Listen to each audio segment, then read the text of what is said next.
I'm excited for this next interview. Is an understatement. You might recognize this next gentleman from a little show called Whose Line Is It Anyway? And now Brad Sherwood and Colin Mockery, by the way, are bringing a night of improv comedy to the Aronoff Center.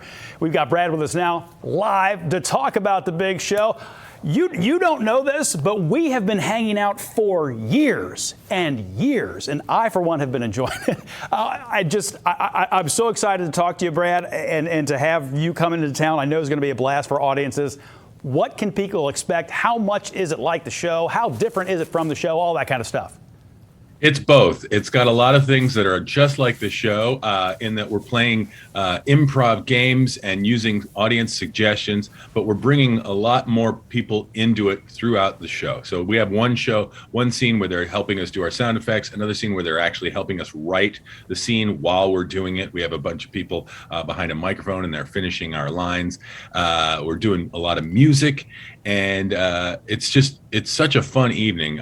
Most people that like the show, when they come to this, they go, oh my God, it's so much better to see it live. And Colin, who's coming with me, if you don't know who Colin is, he's the odd-looking bald gentleman who looks like 25 years older than the rest of us, even today when we're all 25 years older than we were when we started. He looked 70 when he was in his 30s, and now, strangely enough, he only looks 85, which is really interesting. The last few years have been easier on him maybe than the rest of us. But speaking of the last couple of years, how nice is it just to be able to get up in front of an audience again right now? Because, oh my gosh, I mean, the last couple of years for folks who do what you do has to have been, it's been difficult for everybody. But finding people to work in front of, it just must be nice to have people out there again. Yeah, it's really great to not just have to perform in front of people in line at the grocery store. It's great to be coming back. And just fun fact, I went to school in Dayton at Wright State University back in the day when I was a kid. So I have spent a lot of time trolling the streets of Cincinnati looking for three-way chili. I'm sort of a purist. I can't put the onions and all that stuff on it. I can appreciate that. Well, as you come into town, I was reading about the show, and you say that it's, you know, the family can come down and enjoy it. When you do what you do, opportunities, I would imagine, present themselves pretty readily to have the humor go in a more adult direction. How do you not fall into those traps when sometimes the material is probably just right there? Well, yeah, I mean, we want it to be fun for everyone, and it's not like it's totally a kid-friendly show. Anything that we're saying that might make an audience laugh on an adult level is sort of a double entendre. So we don't work blue. We also don't do anything political. We say that at the top of the show that you guys come here for 2 hours to get away from everything like that in the world. So we want weird, goofy, silly stuff. And, you know, it's a lot like the show. And like there's stuff that we did on the show sometimes. They're like, oh, that's spicy, but it's not anything actually dirty. It's kind of like the old Warner Brothers cartoons. I love that. Yes, I'm Jessica Rabbit and he's Yosemite Sam.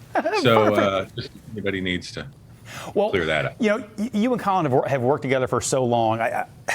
Are there go-to things? Does he say something every once in a while where you're like, look at you, guy? That's it. You know, like, does he still get you? You know what I mean? Like, does he make you laugh sometimes where you almost can't keep it together? Or have you been together so long that it's hard to do that?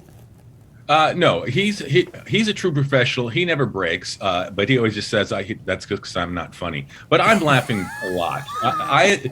It's called unprofessionalism, and I am really abounding in that. You know, if he says, my mouth's almost naturally smirking anyway, so I'm literally on the edge of a laugh at all times. But I don't care. I'm here to laugh with the audience. Working together, it's still improv. We always say this at the top of the show. Every one of these shows is a one-of-a-kind event. We may play some of the same games we're going to play in the show the next night, but every word that we're saying on stage is completely different because we're basing it on your suggestions that night, and we're having new scenes and events and reasons to do the scene. So it's literally a custom-made show for that night, never to be seen again. And I think audiences really appreciate that. I love it, and we're going to love having it in town. Brad Sherwood, thank you so much for your time this morning. I've just enjoyed the heck out of it, and I can't wait for you to come to town. It's my pleasure, and go Bengals. Oh, how about that coming up on Saturday? I like that too. But let me know when you get to town. We'll go get some Skyline chili or something like that. We will definitely do that. And I mean, it's only been, what, 31 years since they got into the playoffs? So, they're ready. They're ready. Pretty commonplace around here. Brad Sherwood, everybody. Thank you, Brad. Scared Scriptless with Colin Mockery and Brad Sherwood will be at the Aronoff Center on Saturday, January 29th. Tickets on sale now to enter the Aronoff Center. You're going to need to show proof of vaccination or a negative COVID-19 test. That was